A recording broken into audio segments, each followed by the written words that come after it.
Grazie Presidente.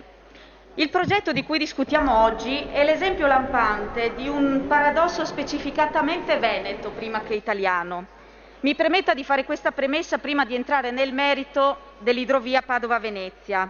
Un progetto, lo dico a quest'Aula, di natura trasportistica, ovvero una via navigabile di 30 km per collegare la zona industriale di Padova alla zona industriale di Marghera, che nasce nel 1955. Ottiene un primo finanziamento nel 1963, inizia i lavori nel 1968 e si ferma nel 1988. Da quel momento in poi resta un'opera incompiuta, 100 milioni spesi. Nel tempo si cerca di cambiarne l'obiettivo, individuando nell'idrovia uno strumento di riequilibrio idraulico come scolmatore delle piene dei fiumi Bacchiglione e Brenta. Tra il 2014 e il 2016 la Giunta regionale si risveglia da un sonno durato 25 anni di governo, e rimette in campo l'opera con la doppia funzione trasportistica, quindi 30 km di via navigabile, di cui solo 10 realizzati, con 13 ponti stradali esistenti e uno ferroviario sotto i quali dovrebbero transitare le barche, e quindi anche di scolmatore. Nel 2016 l'opera diventa, secondo la Giunta regionale del Veneto, un'opera immediatamente cantierabile. Si parte quindi?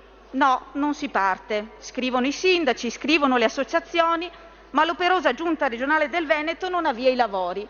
Ed eccoci qui quindi in Parlamento a discutere di una mozione che chiede al Governo di chiedere alla Regione di fare ciò che ha promesso. Siamo davvero ai paradossi. Il Veneto è governato dalla stessa forza politica e dalle stesse persone da 25 anni, un quarto di secolo. Tempo sufficiente per prendere una decisione e realizzarla, tempo sufficiente per scegliere, trovare i soldi e fare, tempo sufficiente per far sì che non ci si trovi dopo 65 anni a discutere di un progetto mentre è cambiato il mondo. Il più grande danno che chi fa politica dentro le istituzioni può provocare è quello dell'immobilismo, dell'ambiguità, della mancanza di decisione. Il progetto dell'idrovia Padova-Venezia è uno degli esempi evidenti di come si possa stare nella cabina di comando di una grande nave senza decidere la rotta, ma navigando a vista. E mentre la Giunta regionale galleggia nel mare delle promesse, non vi è presa di posizione chiara nemmeno da chi negli stessi 25 anni si è proposto come alternativa. Prendiamo atto di alcuni fatti. Non vi è progettazione definitiva e tantomeno esecutiva dell'opera complessiva, né come via navigabile né come scolmatore. I monconi di opere realizzate e abbandonati oggi sono inutilizzabili così come stanno, e in alcuni bellissimi luoghi della riviera del Brenta tra le ville venete sono situazioni di degrado sui quali è necessario intervenire. Il piano territoriale regionale di coordinamento adottato nel 2009 e prontamente approvato 11 anni dopo, il 30 giugno 2020, contiene qualche confuso rimando all'idrovia Padova-Venezia. Il piano regionale dei trasporti, anche questo celermente approvato qualche giorno fa a 30 anni dall'ultimo piano, ecco a cosa mi riferisco quando parlo di immobilismo, non contiene alcun cenno all'idrovia quale opere per il trasporto via acqua. Di cosa parliamo quindi? Mancano i soldi, come sostiene qualcuno, o mancano le idee chiare? A me pare sinceramente più la seconda. Non credo siano necessarie molte altre parole sul valore trasportistico dell'opera, se la stessa Giunta regionale del Veneto non la inserisce nella programmazione. Diverso è l'aspetto relativo al rischio idrogeologico. Tutti sappiamo quanto sia fragile il nostro territorio e le province di Vicenza, Padova e Venezia sono state tragicamente colpite negli ultimi anni da alluvioni, piene, esondazioni. La laguna di Venezia solo qualche mese fa ci ha dimostrato ancora una volta la sua precarietà, con l'acqua alta che ha travolto la città, i suoi abitanti e gli operatori economici. Ciò che chiedono i padovani e i veneziani è la sicurezza del territorio. Di questo si dovrebbe occupare oggi la Regione e di questo dovremmo occuparci noi in quest'Aula. Il canale scolmatore è fortemente voluto in alcune zone del nostro Veneto perché in esso i cittadini vedono una soluzione alla paura di finire ancora una volta sott'acqua, di perdere tutto se non addirittura la vita.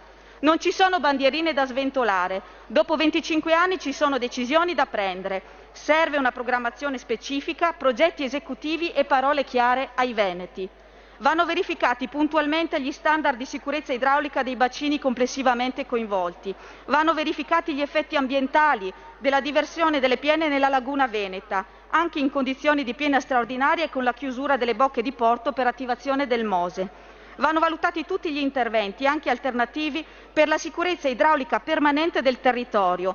Vanno eseguite, qui lo ricordo alla Giunta regionale del Veneto, con regolarità le manutenzioni così trascurate e al tempo stesso così essenziali dei corsi d'acqua. Il rischio idrogeologico del Veneto quindi va affrontato con serietà e determinazione.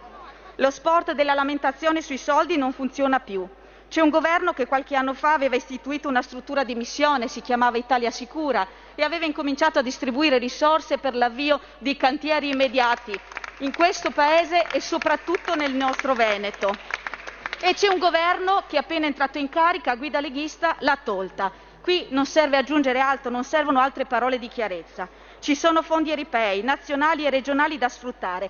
Basta decidere. Ciò di cui hanno bisogno oggi i veneti è non più una fila di promesse, ma decisioni chiare. Io credo che oggi qui, con l'approvazione unanime di questa mozione, parta un appello chiaro alle istituzioni a tutti i livelli, quindi certamente al governo ma anche alla regione, affinché chi governa parli chiaro ai cittadini, dica cosa intende fare, dica quando intende farlo e con quanti soldi intende spendere. Siamo stanchi di promesse che poi non trovano riscontro negli atti di programmazione anche a livello regionale.